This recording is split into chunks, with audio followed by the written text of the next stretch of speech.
Class 8 in geography, your next chapter is chapter 6, that is agriculture and major crops. Agriculture क्या होती है और कौन कौन सी मेजर क्रॉप्स उगाई जाती है। तो सबसे पहले हमें समझना है एग्रीकल्चर के बारे में। एग्रीकल्चर क्या होता है? Economic activities are of three types. तीन तरह की इकोनॉमिक एक्टिविटीज़ होती है आपकी, प्राइमरी, सेकेंडरी एंड टर्शियरी। और एग्रीकल्चर आपका प्राइमरी एक्टिविटी में ही आता है। तो एग्रीकल्चर का मतलब होता है mainly to the tilling of soil, जहाँ पर आप सॉइल को टिल कर रहे हो यानी उलट पुलट कर रहे हो। किसके लिए? For growing crops and rearing of life stock. तो या तो आप फसलें उगाने के लिए या फिर पशुपालन के लिए, यानी आप पशुओं के लिए चारा वगैरह उगाते हो या पशुओं को पालते हो। तो ये आपका एग्रीकल्चर कहलाता है। Plant species that have been selected by humans to be cultivated for their use are called crops. वो फसलें जो कि वो चीज़ें जो कि हम अपने सर्वाइवल के लिए उगाते हैं उनको क्रॉप्स कहा जाता है। लाइफ स्टॉक बेसिकली हमारे एनिमल्स हैं, जैसे cattle, goat, sheep and poultry that are rear to be useful to humans. ये भी ह्यूमन बींग्स के काम के हैं, इसलिए इनको लाइफ स्टॉक कहा जाता है। जीवित स्टॉक होता है। समटाइम्स फॉरेस्ट्री और फिशिंग भी आपके एग्रीकल्चर में इंक्लूड होती है।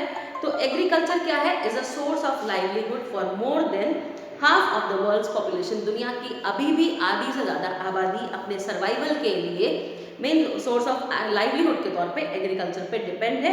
और 60% से भी ज़्यादा इंडियंस आज भी इसी एक्टिविटी में इन्वॉल्व है।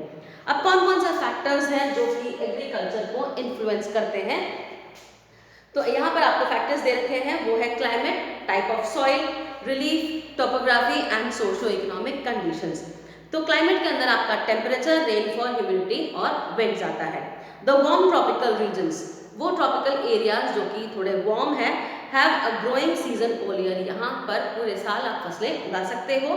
टेम्परेट और सब पोलर रीजन्स के अंदर have very low winter temperature, यहाँ पर विंटर्स में टेम्परेचर काफ़ी लो रहता है and hence crops can not be cultivated, इसलिए फसलें उगाई नहीं जा सकती।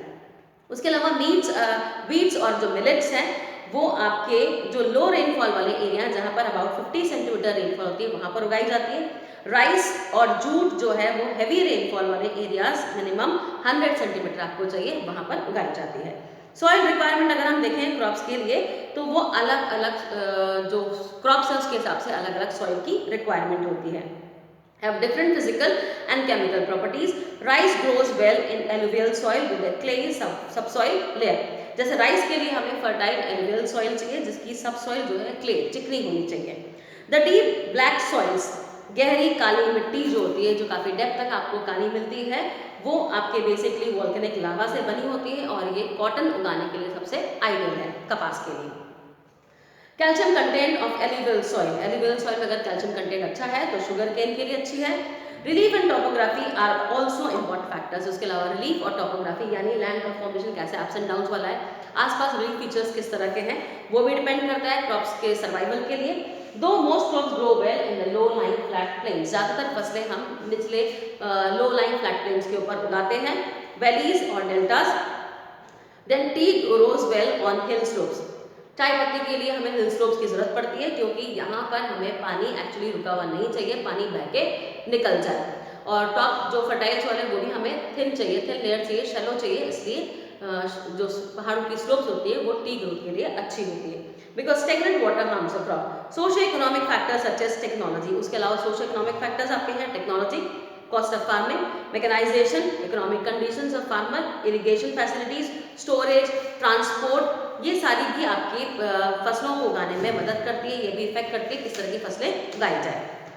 फिर आसपास मार्केट अपॉर्चुनिटीज़ कैसी है और गवर्नमेंट पॉलिसीज़ कैसी हैं, ये सब इन्फ्लुएंस करती है एग्रीकल्चरल ग्रोथ को। मेजर टाइप्स ऑफ एग्रीकल्चर में हम देखते हैं, सबसे पहले हमारे बहुत सारे तरह के एग्रीकल्चर प्रैक्टिसेस होती है। सबसे पहले हम देखते हैं सबसिस्टेंस एग्रीकल्चर। ये क्या होती है? When the farmer produces just enough to sustain his family, जहाँ पर आपका प्रोडक्शन इतना होता है कि फैमिली का सर्वाइवल हो जाए और बहुत कम सरप्लस आपके बचता है जो कि आप नेबरहुड के मार्केट में ही बेच देते हो लोकल कम्युनिटी में। इसको हम कहते हैं सबसिस्टेंस एग्रीकल्चर। बेसिकली ये सेल्फ सफिशिएंट के लिए है। इट कैन बी क्लासिफाइड, अब इसके अंदर भी दो तरह की होती है, इंटेंसिव सबसिस्टेंस एग्रीकल्चर और दूसरी है प्रिमिटिव सबसिस्टेंस एग्रीकल्चर। तो इंटेंसिव सबसिस्टेंस क्या है? इस फार्मिंग के अंदर कॉमनली हम बेसिकली जो डेंसली पॉपुलेटेड एरियाज होते हैं जहाँ पर पॉपुलेशन बहुत ज़्यादा है ट्रॉपिकल मानसून रीजन्स हैं जैसे साउथ और साउथ ईस्ट एशिया के, वहाँ पर ये प्रैक्टिस की जाती है। यानी आपके पास लैंड कम है लेकिन आपको प्रोडक्शन ज़्यादा करना है क्योंकि पॉपुलेशन ज़्यादा है। The land holdings are small, तो यहाँ पर ज़मीन आपकी काफ़ी कम है। उसके बाद a large number of people depend on a limited area of land so that land is cultivated intensely. इसीलिए आपको थोड़े से मॉडर्न फार्मिंग मेथड का इस्तेमाल करना पड़ता है। High quality seeds, plenty of fertilisers, human labour भी अच्छे खासा और अच्छा खासा वाटर सप्लाई भी चाहिए ताकि ज़्यादा प्रोडक्शन हो सके। फिर यहाँ पर काफ़ी सारी फसलें एक के बाद एक उगाई जाती है। Altered with legumes, crop rotation किया जाता है टू रिटेन सॉइल फर्टिलिटी, ताकि सॉइल की फर्टिलिटी मेंटेन रहे। This method of cultivation is most prevalent in India. ये जो मेथड है क्रॉप रोटेशन का, यानी एक के बाद दूसरी फसल उगाना, जिसने पहले न्यूट्रिएंट्स एब्जॉर्ब कर लिए, अब दूसरी फसल वो उगाएंगे जिसको वो न्यूट्रिएंट्स नहीं चाहिए जो पहले एब्जॉर्ब हो चुके हैं। इसको हम क्रॉप रोटेशन कहते हैं और इंडिया में ये काफ़ी ज़्यादा प्रैक्टिस की जाती है क्योंकि लैंड हमारे पास लिमिटेड है एंड पॉपुलेशन हमारे पास बहुत सारी है। Two crops may be grown simultaneously in a year on the same stretch of land. To get more produce, the raising of more than two crops on the same plot of land annually is called multiple cropping. अब जब हम एक ही land के ऊपर same piece of land पे हम दो या दो से ज़्यादा फसलें एनुअली उगाते हैं, उसको मल्टीपल क्रॉपिंग कहा जाता है। नेक्स्ट आपकी है प्रिमिटिव सबसिस्टेंस एग्रीकल्चर। प्रिमिटिव में भी आपके अलग अलग वैरायटीज़ हैं, shifting agriculture, nomadic agriculture. Shifting में क्या होता है, एक पीस ऑफ लैंड को हमने क्लियर करा। Shifting agriculture is a very primitive method practice by tribal people. ये ज़्यादातर जो ट्राइबल लोग हैं, जो रिमोट एरियाज में रहते हैं, हिली एरियाज में, डेंसली फॉरेस्टेड रीजन्स में रहते हैं, वो लोग प्रैक्टिस करते हैं और बिल्कुल प्रिमिटिव मेथड है। जैसे कोंगो बेसिन है हमारा इक्वेटोरियल अफ्रीका के अंदर, अमेजन बेसिन है साउथ अमेरिका में, central America, Mexico, islands of south east Asia, north east India, यहाँ पर ये चीज़ प्रैक्टिस की जाती है। इसके अंदर एक कल्टीवेटर जो है do not lead a settle life, यह सेटल लाइफ नहीं स्पेंड करता है। यानी कुछ टाइम यहाँ पर खेती करी, जब तक फर्टिलिटी थी, क्रॉप्स मिलती गई, उसको जैसे जैसे फर्टिलिटी खत्म हो जाएगी वो सेम दूसरे पीस ऑफ लैंड पर शिफ्ट हो जाएगा या मौसम के हिसाब से शिफ्ट होते रहते हैं। यहाँ पे प्रिमिटिव मेथड्स का इस्तेमाल किया जाता है, यानी family labour, no extra fertilisers, no extra irrigation, जो भी नेचुरल सर्कमस्टांसेस मिलते हैं उसके अकॉर्डिंग वर्क किया जाता है। और ज़्यादातर इसके अंदर क्या करते हैं कि ये जंगल का ही एरिया है, छोटा सा एरिया, उसको पेड़ों को कट करेंगे, बाकी को जला देंगे ताकि वो जड़ें वगैरह सब निकल जाए उसकी पूरी, और फिर उस पर खेती करते हैं, तो उसको स्लैश एंड बर्न मेथड भी कहा जाता है। इसके अंदर जैसे ही फर्टिलिटी रिड्यूस होती है सॉइल की, आप वैसे ही उसमें आगे वाले पार्ट पर पहुंच जाते हो। The soil loses its fertility owing to heavy rains, weeds and unwanted vegetation and encroaches the plots, so the tribal move out to clear a fresh patch of forested land after 1 or 2 years. This is very wasteful method. इसमें काफ़ी सारा wastage होता है, तो ये wasteful method है cultivation का और वैरायटी भी बहुत अच्छी आपको नहीं मिलती है। दूसरा आपका है इसके अंदर nomadic herding. Nomads are people who move from one place to another. ये वो लोग हैं जो कि in search of food, water, shelter, grazing for animals, pasture land वगैरह, उसके लिए एक जगह से दूसरी जगह मूव करते रहते हैं। तो इनके पास जो एनिमल्स बेसिकली होते हैं वो है cattle, sheep, goat, camel, yak. This practice is prevalent. ये कहाँ प्रैक्टिस की जाती है, Sahara desert, east and south west Africa, parts of central Asia and northern Europe के अंदर। उसके बाद दे कैरी देयर बिलोंगिंग्स, ये अपने साथ में अपनी ज़रूरत के सारे सामान कैरी करते हैं, जैसे टेंट हो गया, कुछ बर्तन वगैरह हो गए, अपने डोंकीज है, हॉर्सेस है, कैमल्स है।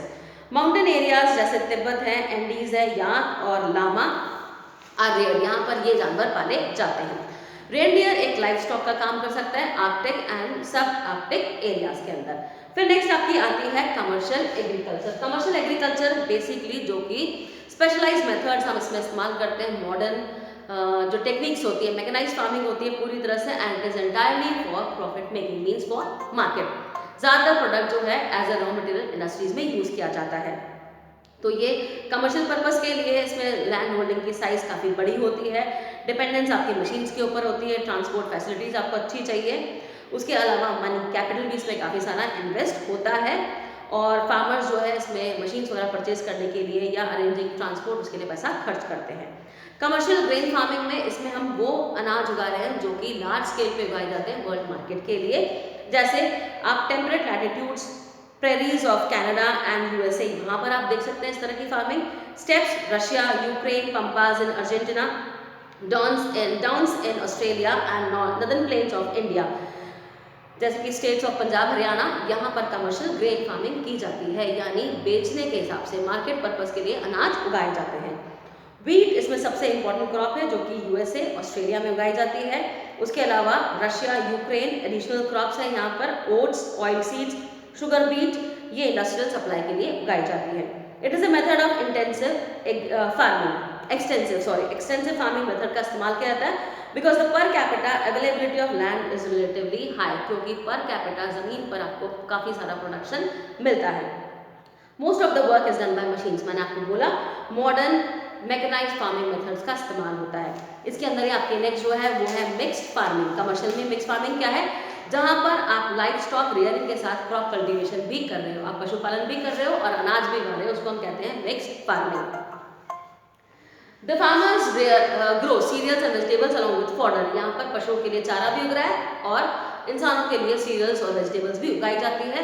Then oats, maize, root crops हो गई फॉर देयर लाइफ स्टॉक।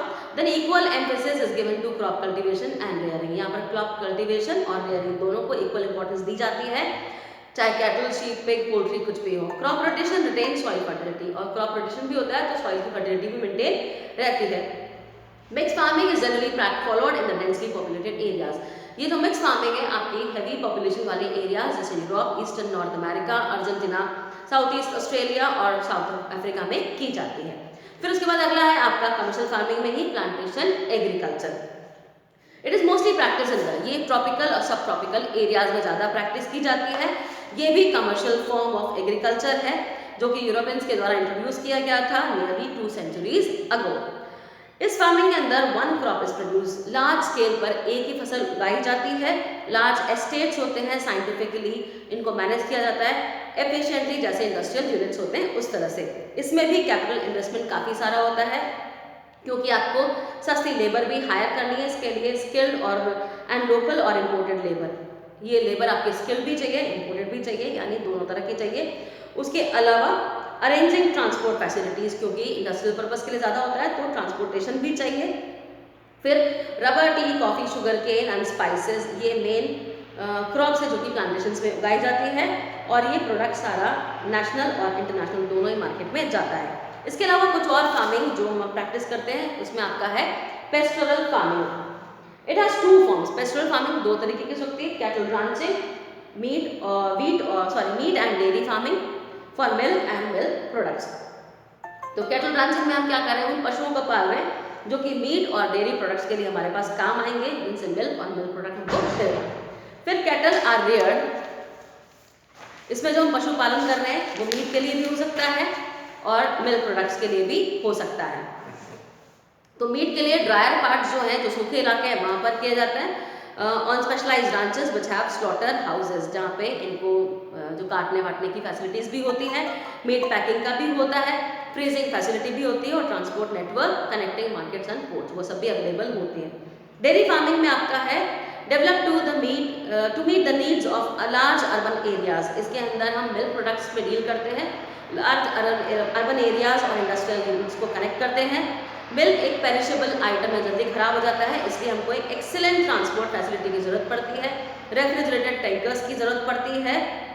उसके अलावा इन पशुओं के लिए हमें फॉडर भी टाइमली चाहिए एंड अच्छी खासी मशीन्स भी चाहिए जो उनकी क्लीनिंग के लिए और मिल्क को निकालने में मदद करेगी। ये साइंटिफिक फार्मिंग का ही एक तरीका है आज के ज़माने में जो यूज़ की जाती है। Special efforts are made to promote effective cattle breeding, फिर कैटल ब्रीडिंग को इफेक्टिव करने के लिए नए मेथड्स निकाले जा रहे हैं, हेल्थ केयर वेटनरी सर्विसेज अच्छे से प्रोवाइड की जाती है। डेयरी फार्मिंग जो है इंटेंसिवली यूएसए, ऑस्ट्रेलिया, न्यूजीलैंड और वेस्टर्न यूरोप में प्रैक्टिस की जाती है। फिर sericulture and pisciculture, other divergence in agriculture, ये दूसरी तरह के एग्रीकल्चर है। बेसिकली सेरिकल्चर में होता है रियरिंग ऑफ सिल्क वॉर्म, जहाँ पर सिल्क प्रोड्यूस करने के लिए हम सिल्क वॉर्म्स को रियर करते हैं मलबरी लीव्स पे, उसके बाद उन कोकून से हम सिल्क वगैरह बनाते हैं तो उसको सेरिकल्चर कहा जाता है। फिर पिसिकल्चर है जहाँ पर हम फिश, ऑयस्टर, प्रॉन्स और क्रैब्स को पालते हैं, ये आपका होता है पिसिकल्चर। फिर हॉर्टिकल्चर, हॉर्टिकल्चर होता है जहाँ पर हम वेजिटेबल, फ्रूट्स और फ्लावर्स को उगाते हैं स्मॉल प्लॉट्स ऑफ लैंड के ऊपर, ये बेसिकली यूरोप में ज़्यादा किया जाता है।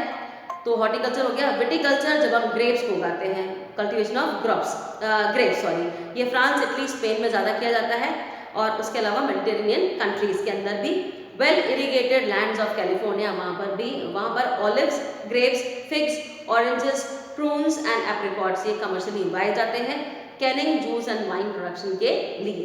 फिर कोऑपरेटिव फार्मिंग होती है जहाँ पर सभी लोग मिलकर काम कर रहे हैं। In this system the farmers pool in their resources and share the benefits accordingly. जितना रिसोर्सेज मिलाएंगे उतना प्रॉफिट को शेयर करेंगे। Land is also till collectively, पूरी लैंड पे एक साथ फार्मिंग की जाती है, कोई टुकड़ों में काम नहीं होता है। So that the modern machines can be used effectively, ताकि आपके पास बड़ा फार्म हो जाएगा और आप लेटेस्ट टेक्नोलॉजीज का इस्तेमाल कर पाओगे। इसमें सेल ऑफ प्रोडक्ट होती है वो भी कोऑपरेटिव के जरिए की जाती है, शॉप और सेल आउटलेट के जरिए। Agriculture is carried out on farms owned and operated by the government in Russia. Russia के अंदर ये सरकारी काम के तौर पे किया जाता है। This type of farming is successful in some parts of peninsular India. India में भी जो पेनिनसुलर पार्ट है वहाँ पर कोऑपरेटिव फार्मिंग लार्ज स्केल पर की जाती है।